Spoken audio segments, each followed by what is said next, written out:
And welcome to chapter 14 of Positivity Bias.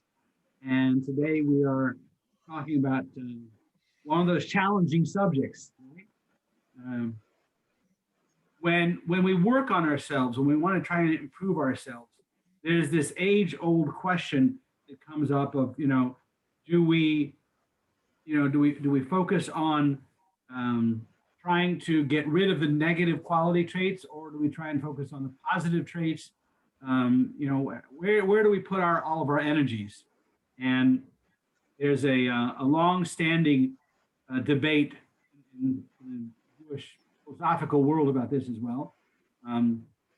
But let's take two examples that he uses in this chapter, which is two Hasidic masters of the 18th century. The Shpola Zaidi, Reb Aryeh Leib of Shpol, who was called the Shpola Zaidi, and the Alter Rebbe, Reb Shlomo Zalman of Liadi. And they both had the same conversation about which way you go with it. And the Shpola Zaidi was of those who focus on, trying to silence that inner voice of negative things. There's so much going on in the world today, and it's so easy to go to the negative side of things and focus on the negative. In day-to-day life, I couldn't help but think about Hillel and Shemaiah when I read this part of this. Two ways to go, right? Yeah.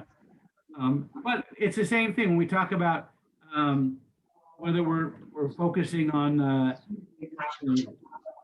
challenges at home with the family or with the kids or with schools or whatever.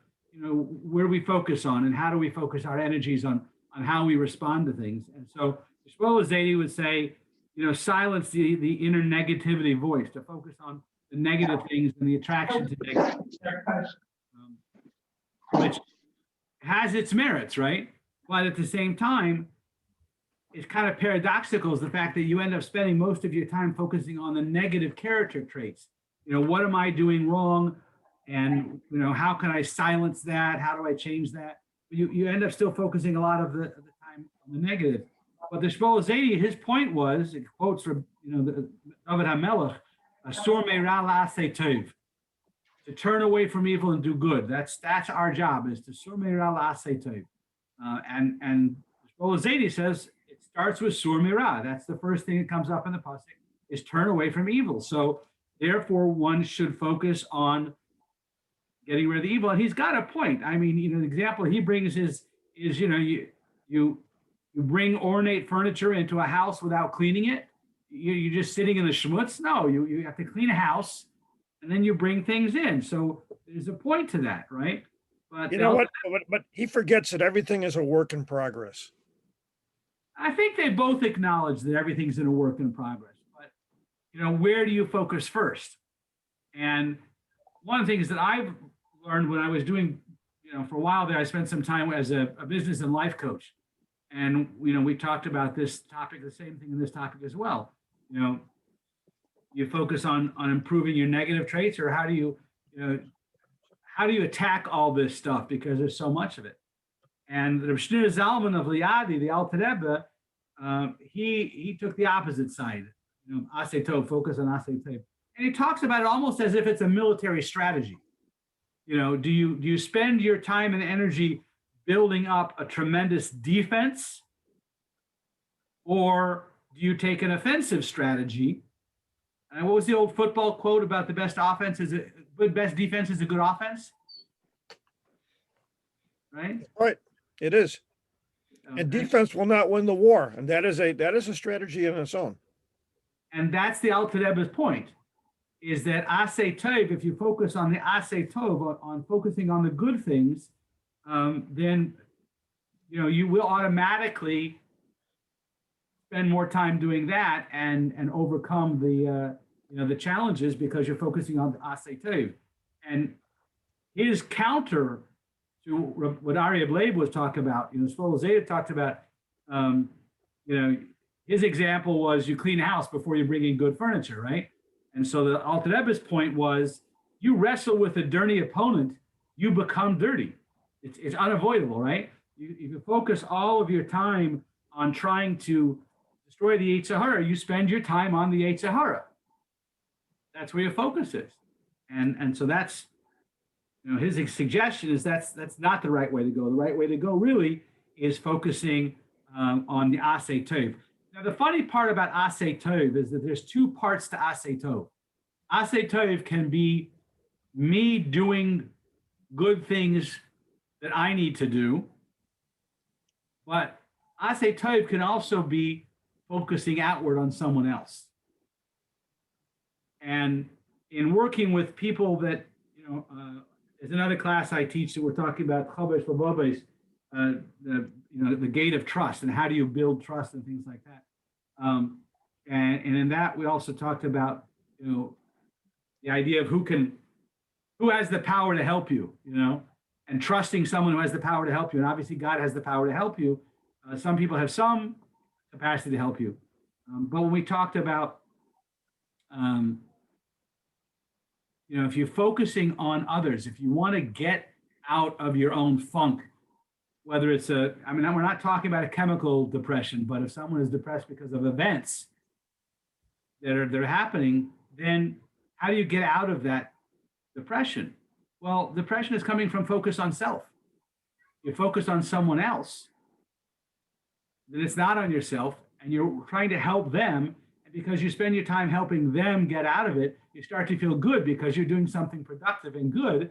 And all of a sudden it gets a person out of their slump because they're focusing on somebody else and helping somebody else. So the same thing here. That could be temporary though.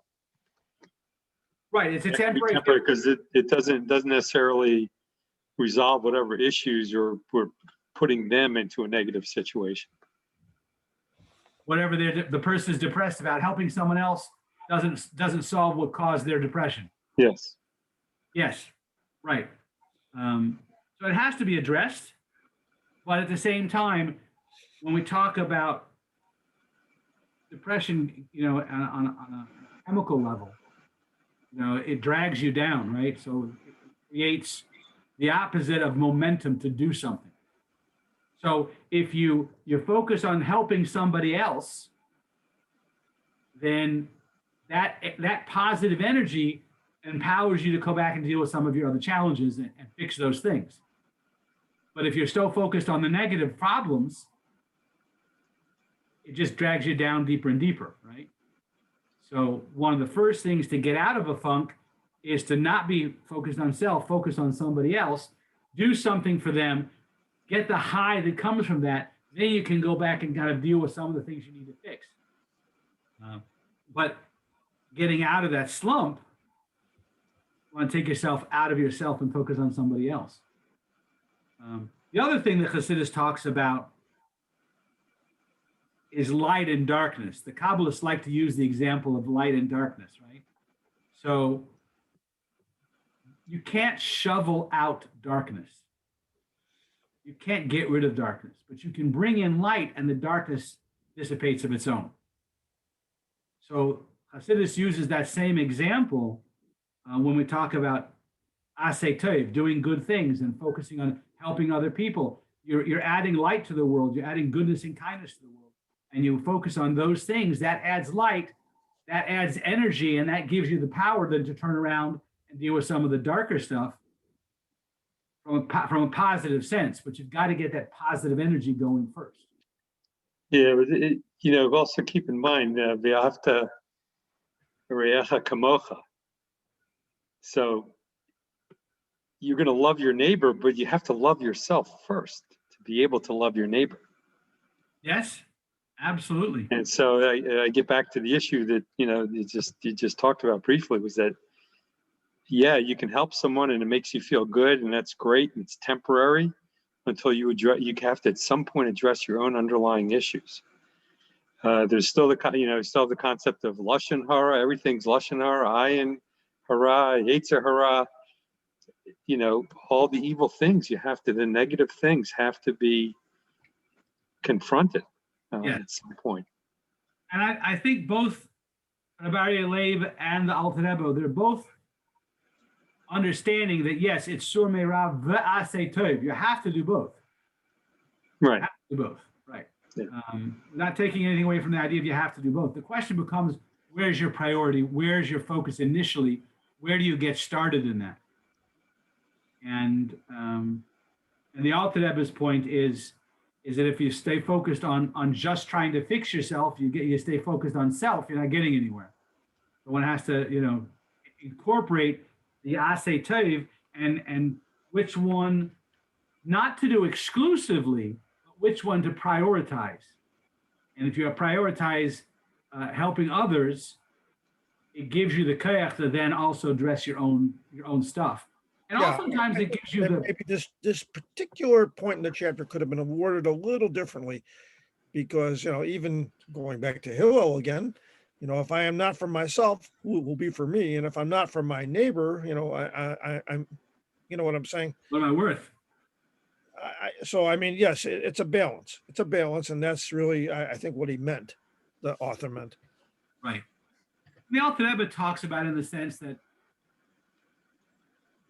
the more you focus on positive things, the more you focus on helping others, the more it minimizes the darkness and it minimizes the negativity. The work still has to be done, but the negative focus tends to dissipate. I know I don't know if we've talked about it here, but I've been involved with a lot of folks who are working the 12 steps in one variation or another. There are multiple programs for the 12-step programs to get through any type of addiction, but basically the addiction is avoidance of dealing with our problems. And so, and in the 12-step programs, I'm not giving up coffee. It's the last thing I got. I'm developing an addiction for coffee. But yeah, but even in the 12-step program, part of it is you have to deal with the problems, but helping others is a critical part of getting out of yourself and getting past so that you can then. Absolutely right. Yes. That if you help others in the program, you're going to help yourself by doing so. Right. And that light of helping others diminishes the darkness of our own challenges. And sometimes it's small steps. Sometimes it's very small steps. There's that particular part of this chapter that you're talking about right now. I love the way it ends. That is banished to illumination, not elimination. Right. Illumination, not elimination. You can't shovel out the darkness. Little play on words, but I liked it. Yeah, very much so. There's a program in the Torah world called EMET, EMETT, emotional maturity through Torah, and it acknowledges a lot of our negative thinking, but reminds us to realize that we have a choice. Do we want to focus on the negative thoughts that come up? Or do we want to focus on positive thoughts, expansive thoughts, building thoughts, light? And we have that choice. We talked about Edith Eger and her book, The Choice, and the idea between stimulus and response, there's an opportunity to decide what we're going to do. And it's the same thing here. Are we going to focus on the negative thoughts that are coming up and our negative behaviors? Or do we focus on the positive and help to eliminate the negative? By bringing in more light, we eliminate some of the darkness. I love the example that he shares here, where the young man was trying to overcome a bad habit. Not a big thing. We're not talking about addiction or a sin or anything else, just a bad habit, but how to overcome it. And the Rebbe was teaching him to project himself into a realm where negative habits are beneath him.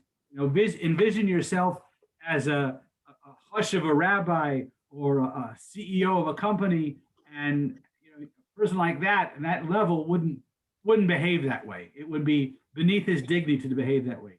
And so one of the ideas is is again focusing on the positive to help eliminate the negative. You know, we have thoughts that drag us down or bad habits that drag us down. If we see ourselves in a bigger light, I'm thinking also of a quote that I used to like that it's said in a Southern accent. The quote is a Southern dialect, but it says, I know I'm important because God don't make junk. Say that again. I know that I'm important because God don't make junk.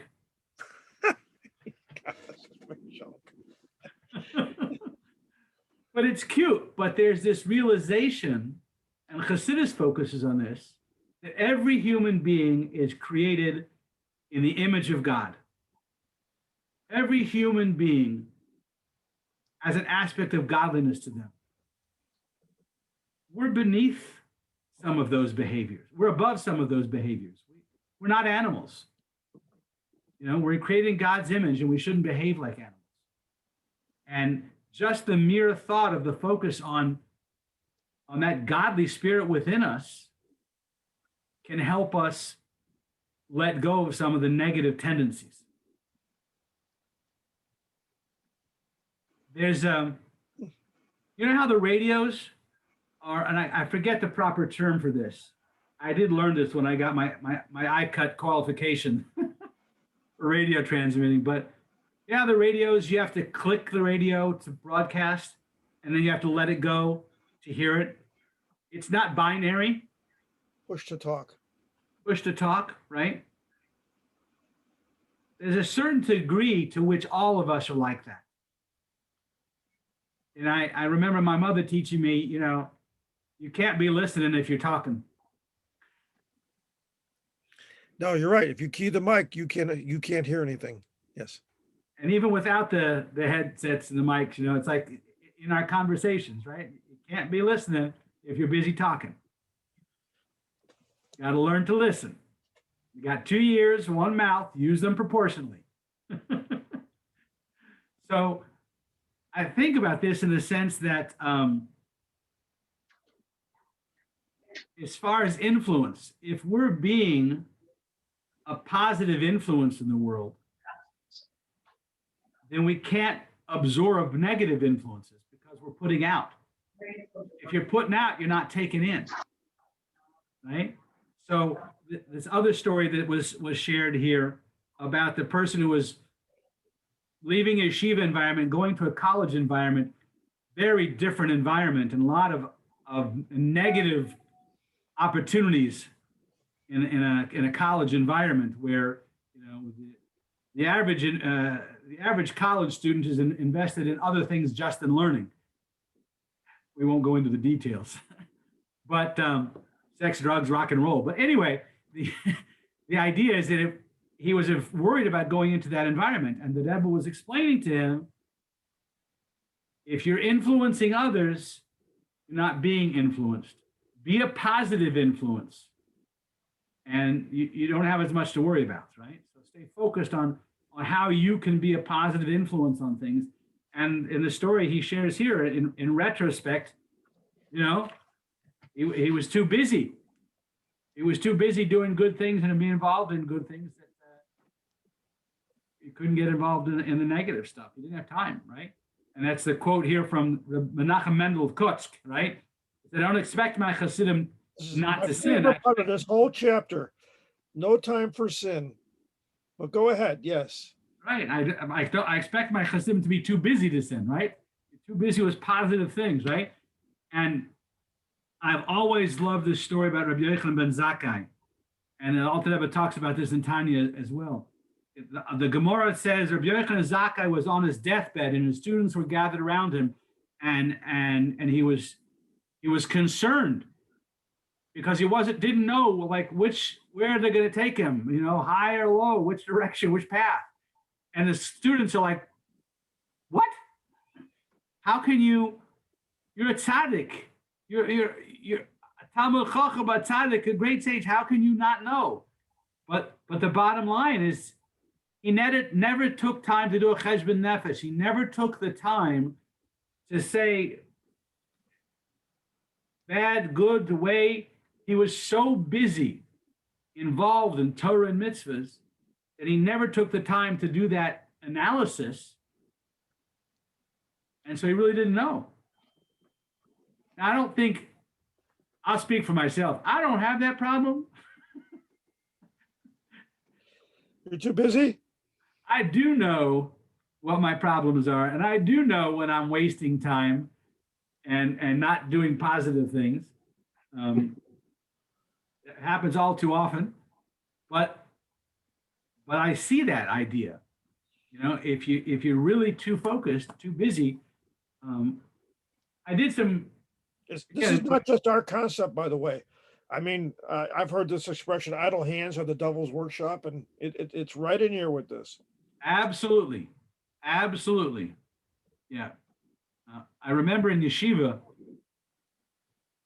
Lag BaOmer was coming up, and it was on a Sunday, and we knew that there would be massive parades throughout the tri-state area, and we knew that we would be called upon to help build floats and things like that.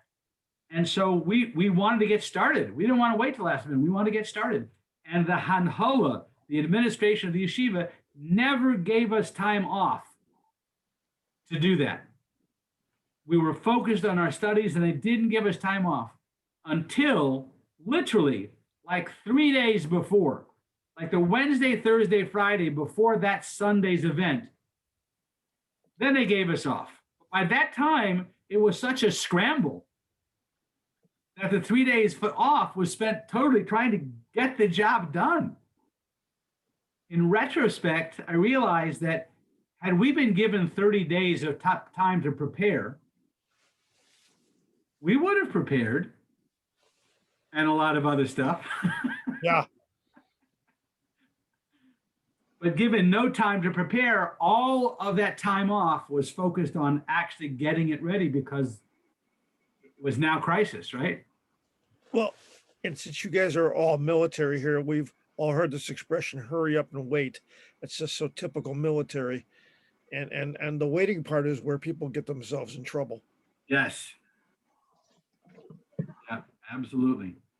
Absolutely. The waiting Well, time the military likes to stage, but yeah, minimum time. Try to minimize the wait. Yeah. That's where the trouble comes in. I remember when one of my boys was waiting his transfer to his next post, and he had this time, and he didn't know whether it would be 3 days or 3 weeks till he got his transfer stuff, right? And I said, so I asked, I said, what are you supposed to do? And what were your instructions? I mean, obviously command they got to give you something. He smiled, he says, yeah, he said, our instructions were don't do anything stupid.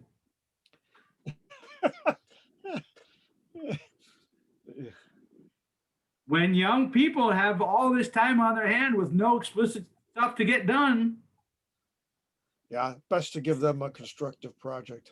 stupid happens. Yeah. Have you never got in trouble because you were in medical school? They don't give you time to get in trouble. Yeah, you still find ways, believe it or not. But it is a packed schedule, so it certainly limits it. I was able to get good grades in criminal justice by playing cards every day. It was not a good thing. I made my lectures. Okay. One of the things we talk about in again in helping people figure out life coaching. You know, I'm busy in life coaching. One of the things we talk about is knowing where your strengths lie. How do you know where your God-given talents are? And one of the things we talk about in this strengths revolution they talk about was a strength is involved when you lose track of time and space. You know, can you think of, maybe you can give an example, but can you think of something where you get involved in it and you literally forget to eat? It doesn't happen too often. Yeah, when you see kids playing video games, I mean, it's not always productive. No, but I know, he's alluding to this part of the chapter where people are, it's whatever they're doing is so important to them. And usually it was a productive, a measure that, that was what they concentrated on. I get that. I can remember being out on the flight line, making sure someone's not doing anything stupid on the flight line, and trying to, protect the flights taking off and landing from the crowds that were coming to visit the event, the air show, and being out on the flight line, completely forgetting to hydrate, completely forgetting to eat, because there's stupid people out here really 1 inch away from doing something stupid. And I may be the only thing preventing that from happening, right? And you get so involved in the mission. Yes, mission focused. Yet you have to take care of your needs or you won't be able to accomplish that mission. So yeah, we older people are wiser. We don't ignore everything. But that's one of the responsibilities of command is to remind our cadets, to remind our troops, hydrate, stop and hydrate, because Yep. It comes from the top and moves on down. mission focused, and you get so involved in it, you completely forget about it. But that can be a good thing. Knowing that gives us the opportunity to use that for a positive end. How to stay so busy we don't have time to do something negative, right? And when I talk about the strengths finding, how do you find your strengths? Think about, what are you doing when your mind goes completely committed to the mission? What are you actually doing? Are you creating artwork and you get so engaged in the artwork? Are you, working with cadets and you're so involved in working with cadets you forget to hydrate? What is it you're doing? Maybe that's a strength at play that you really are good at and enjoy doing, and therefore it's a strength that sometimes gets you so invested that you forget to do other things. That can be a good tool. How do I stay involved in positive things? Asay tov, do what you're good at, do what you enjoy doing, something that's constructive and productive, and invest yourself in it, and then you don't necessarily have time. Like Ben Zakkai, so busy in Torah mitzvahs, he didn't have time to even think about a cheshbon, weighing the scale of positive and negative. He was too busy for it, right? Yeah, the book called State of Flow. State of Flow, right? Zev? You don't get to take breaks during surgery. You got to just plug right through the surgery. How long are surgeries? Yeah, it depends. The average surgery is 2-3 hours for what I do, but I've done 12, 18, 24 hours. See, that's just amazing to me. I don't know how you can possibly, you have to rest. Do you pass that off to somebody else to? Well, you have someone come in and give you a quick break just to get a cup of water or a cup of coffee and go to the bathroom for 10 minutes. I can't even imagine. But so this is what I'm talking about, though. Let's talk about that 12, 15-hour surgery, right? How can you stay focused? What drives you? You just said it, coffee. No, it's not. What drives you is the promise you made to the patient to take good care of them. And you enter every surgery with an objective, whatever that is. If you have a large tumor, you probably know going in, you may not be able to remove all of it, but you're trying to take out as much as you can, as safely as you can. That's really very important to keep that in mind, because some of the younger folks try to get everything out and can cause damage along the way, which is counterproductive. Um, so, This really is brain surgery. yeah, I would tell my trainees that about 5 years ago, the outgoing president of the American College of Surgeons would say it takes 15 years to create or to make a surgeon. It takes 5 years to learn how to operate. So that's basically your training program. It takes 5 years to learn when to operate. And it takes 5 years to learn when not to operate. Hey, that's a whole life. Yeah. But in relevance to this topic, I get it. You know, when you're so busy saving a life, helping someone through the surgery, you know, mission focused, you can lose track of time. You can lose track of it, and you certainly don't have time to get in trouble. Yeah, I guess, I don't know, one of my, I have tons of stories, but I was performing surgery in the middle of the night. Someone self-inflicted gunshot wound to the head, and in the middle of about 6 hours of surgery, and it was like 2 or 3 o'clock in the morning. One of my partners came into the operating room. Now, you know, we did surgery by ourselves. Middle of the night, you're the person on call, and, you know, no one else is there. And so I was a bit taken aback by his presence there. And he said, "Stop what you're doing. You have to come talk to me for a minute." And he told me my dad died. Oh boy. So he came and took over the surgery. Yeah. But because after that, the focus goes out the window. Right. So he recognized that I couldn't. Once I had that news, I couldn't continue. And so he stepped in and take over I have for to you. tell you also that he had the obligation to do both.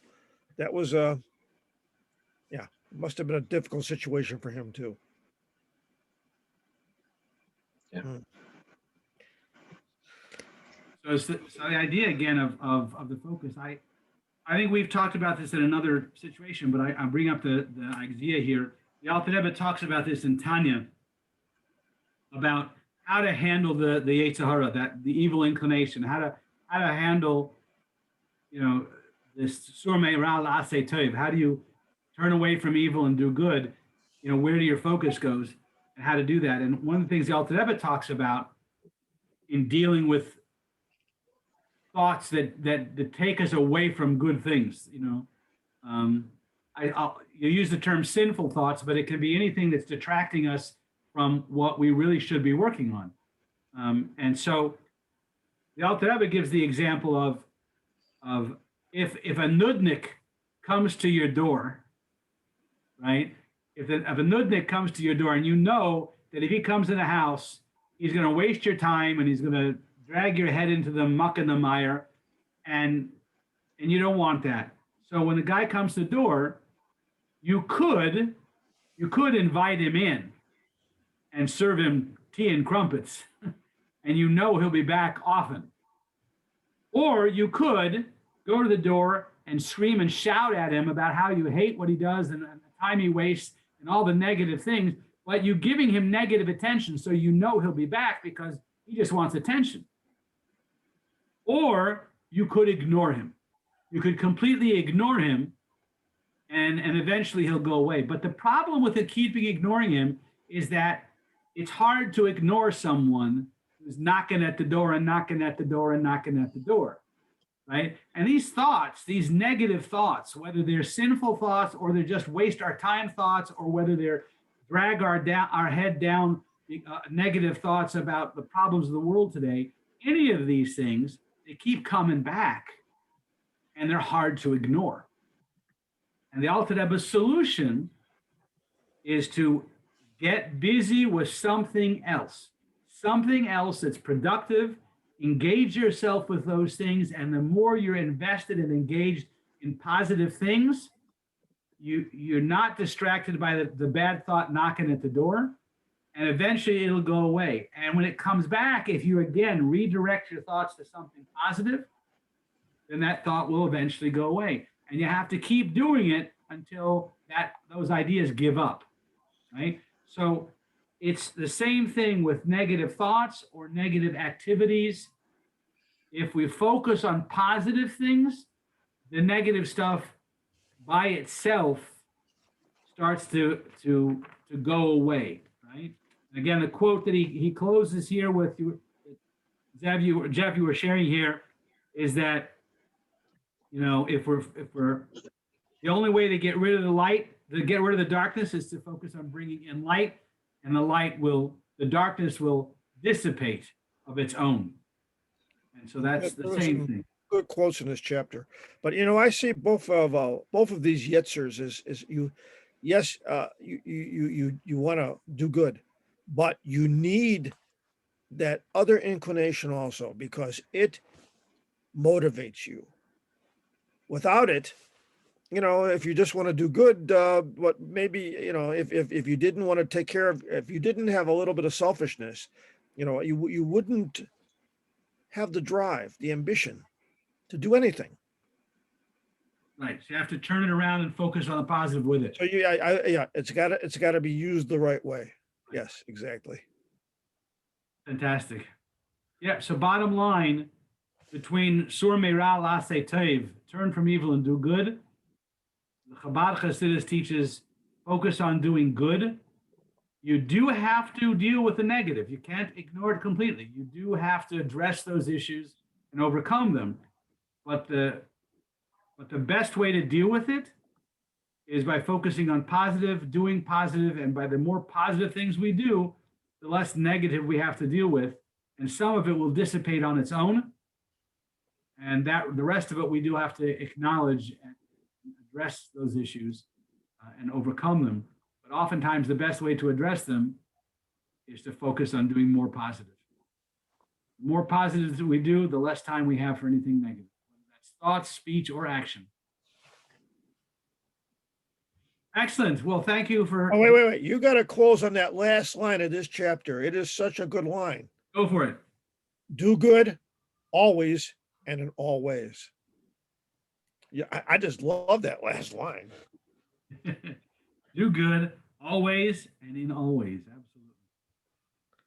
Another play on words, but I liked it. Okay, sorry to interrupt. Yeah, very nice.